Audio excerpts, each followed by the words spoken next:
Suryalaya Kejebaran Rahmania. Sabda beliau kepada khususnya segenap murid-murid pria, wanita, tua, muda. Semoga ada dalam kebahagiaan. Dikarunia Allah Subhanahu wa Ta'ala kebahagiaan yang kekal dan abadi. Dan semoga tak akan timbul keretakan dalam lingkungan kita sekalian. Pun pula semoga pimpinan negara bertambah kemuliaan dan keagungannya, supaya dapat melindungi dan membimbing seluruh rakyat dalam keadaan aman, adil dan makmur, dohir maupun batin. Pun kami tempat orang bertanya tentang Toriko Kodriya Naksabandia Pondok Pesantren Suryalaya, mengaturkan dengan tulus ikhlas wasiat kepada segenap murid-murid, berhati-hatilah dalam segala hal. Jangan sampai berbuat yang bertentangan dengan peraturan agama dan negara. Taatilah kedua-duanya tadi sepantasnya. Demikianlah sikap manusia yang tetap dalam keimanan. Tegasnya dapat mewujudkan kerelaan terhadap agama dan negara. Taat kepada hadirat ilahi yang membuktikan perintah dalam agama dan negara.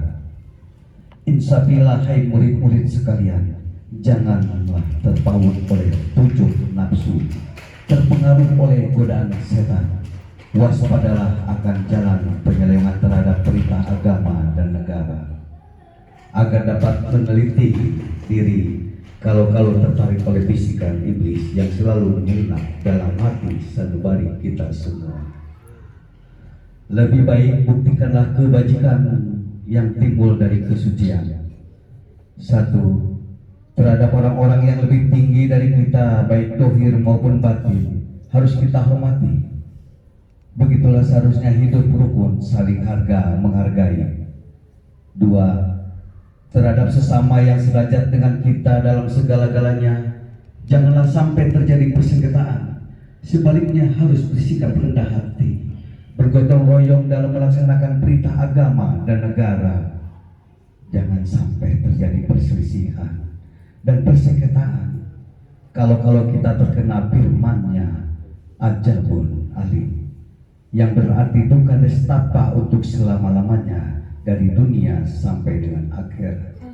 Badan payah, hati susah.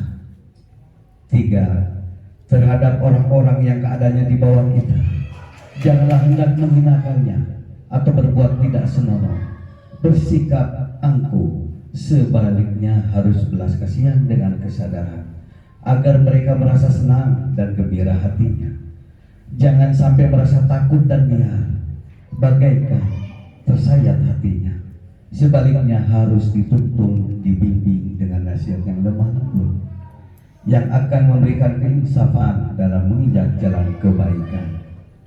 4. Terhadap fakir miskin harus kasih sayang, ramah tamah serta bermanis budi. Bersikap murah tangan mencerminkan bahwa hati kita sadar.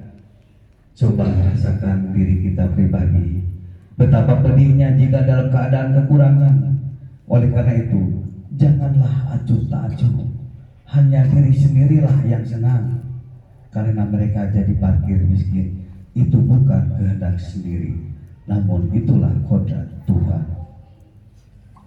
Demikianlah sesungguhnya sikap manusia yang penuh kesadaran, meskipun terhadap orang asing, karena mereka itu masih keturunan Nabi Adam alaihissalam. Mengingat ayat surah Al-Isra yang artinya, sangat kami muliakan keturunan Adam, dan kami sebarkan segala yang berada di darat dan di lautan, yang kami beri mereka rezeki dari yang baik-baik. Jangan kami mengutamakan mereka lebih utama dari makhluk lainnya. Kesimpulan dari ayat ini bahwa kita sekalian seharusnya saling harga menghargai, jangan timbul kekecewaan, mengingat surah Al-Maidah yang artinya, hendaklah tolong menolong dengan sesama dalam melaksanakan kebaikan dan ketakwaan dengan sesungguhnya terhadap agama dan negara.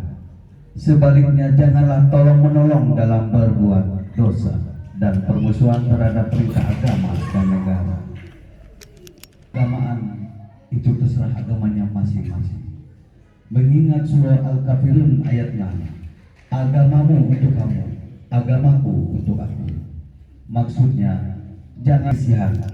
Wajiblah kita hidup rukun dan damai, saling menghargai, tetapi jangan sekali-kali kita ikut campur. Cobalah renungkan pepatah leluhur kita. Hendaklah kita bersikap budiman, tertib dan damai. Andaikan tidak demikian, pasti sesal dahulu pendapatan, sesal kemudian tak berguna. Karena yang menyebabkan penderitaan diri pribadi itu adalah akibat dari amal perbuatan diri sendiri. Dalam surah An-Nahl ayat 112 diterangkan bahwa Tuhan Yang Maha Esa telah memberikan beberapa contoh, yakni tempat maupun kampung, desa maupun negara, yang dahulunya aman, tentram, gemah ripah loh jinawi, namun penduduknya atau penghuninya mengingkari nikmat-nikmat Allah, maka lalu berkecamuklah bencana kelaparan, penderitaan dan ketakutan yang disebabkan sikap dan perbuatan mereka sendiri. Oleh karena demikian, hendaklah segenap murid-murid bertindak teliti dalam segala jalan yang ditempuh guna kebaikan dohir batin, dunia akhirat, supaya hati tentram, jasad nyaman. Jangan sekali-kali timbul persengketaan, tidak lain tujuannya budi utama jasmani sempurna, cager bager.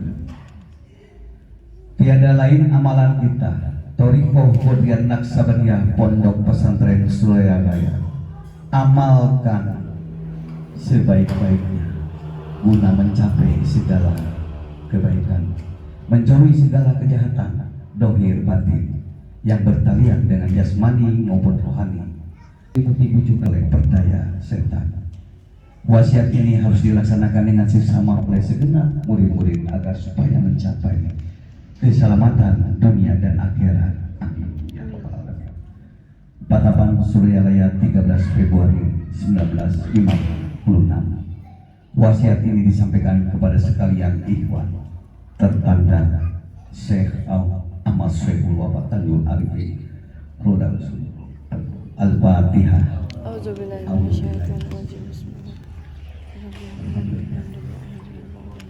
Iya.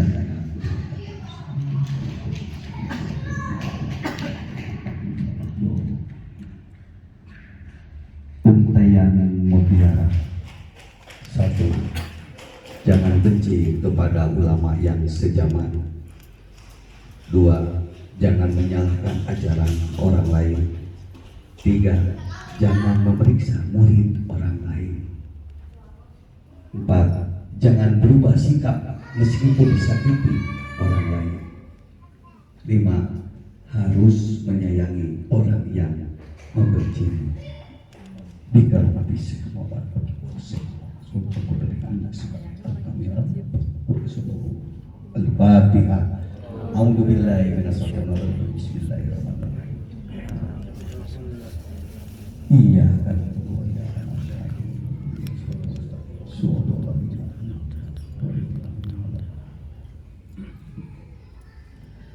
Assalamualaikum warahmatullahi wabarakatuh.